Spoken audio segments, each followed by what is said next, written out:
much you can do with it. There's no squares. Everything's already in sine and cosine. I can't divide anything out. I can't put cosine theta over 1 minus cosine theta over sine theta because we can't divide fractions up that way, right?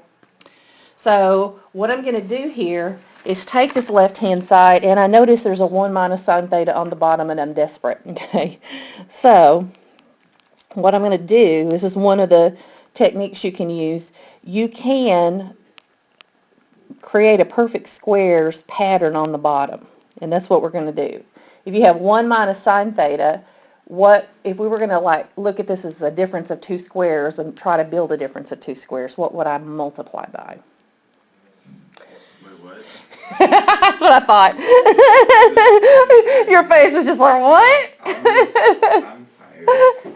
If we had a difference of 2 squares, you remember it's like a minus b times a plus b, right? Yeah. I see I have a 1 minus sine theta, and I don't know anything else to do. And they showed us some examples of this in the book.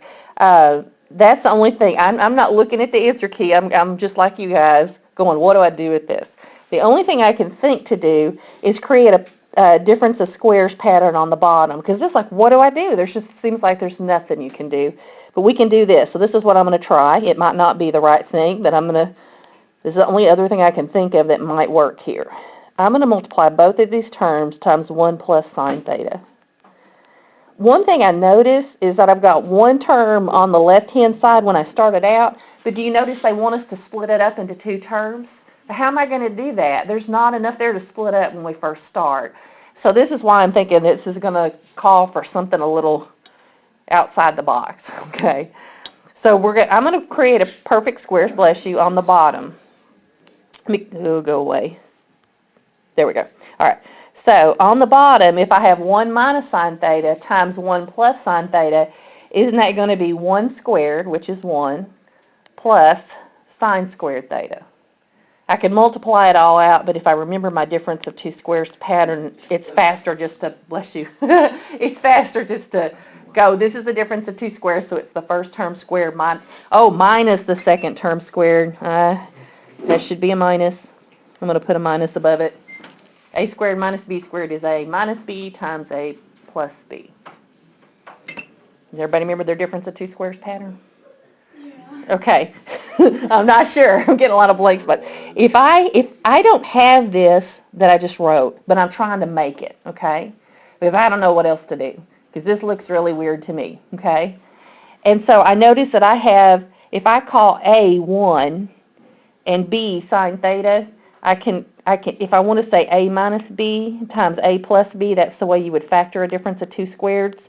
What I have here is my a minus b, right? If I want a to be 1 and b to be sine theta. So I can create a perfect squares pattern by creating the a plus b part. And what I'm trying to do is to get this over there, okay? Because if I can get squares, I know I got lots of identities with squares in them. So that's kind of one of the things. That's where I'm going with this, is I'm going to try to create a perfect square. That's why I chose 1 plus sine theta.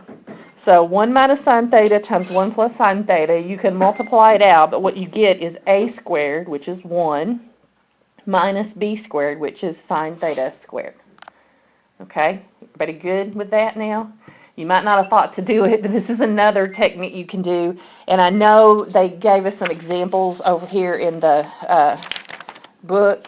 If you look at example 8 on page 356, this is what they're doing there.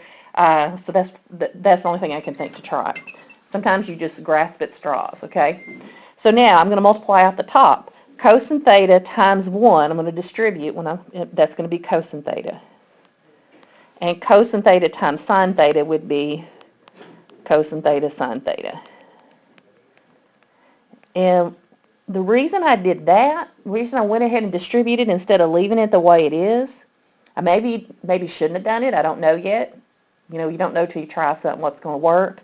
But I know that I need 2 terms, because the thing I'm trying to get to is secant theta plus tangent theta, 2 separate terms. And if I go ahead and distribute there, I've got 2 things on the top that if I need to, eventually I can split up into 2 terms. So that's why I'm thinking that might be good. I may go backwards in a minute. All right, what is 1 minus sine squared theta? And your identity sine squared theta plus cosine squared theta is 1. So if you subtracted sine squared theta from both sides, that's going to be cosine squared theta, right? You're scaring me a little bit. Y'all are really scaring me. Do you remember that one? Sine squared theta plus cosine squared theta is 1 on your identities. Remember, get your book. It's on the inside or back cover or something like that. But you also have that laminated sheet with all your identities. And you're going to need it for the new stuff and the old stuff. Okay? So on top, I have cosine theta plus cosine theta sine theta.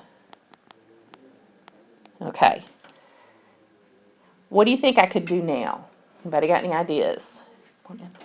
Oh, yeah, try to leave the door cracked when y'all come and go, because then I have to stop, teach and get up, open the door, all that sort of thing. Hi. Thanks. Let me see. First day. Let me stop the video.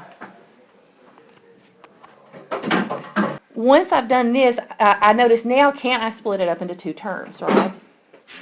I could say that's cosine theta over cosine squared theta plus cosine theta sine theta, I'll just squeeze it in there, over cosine squared theta.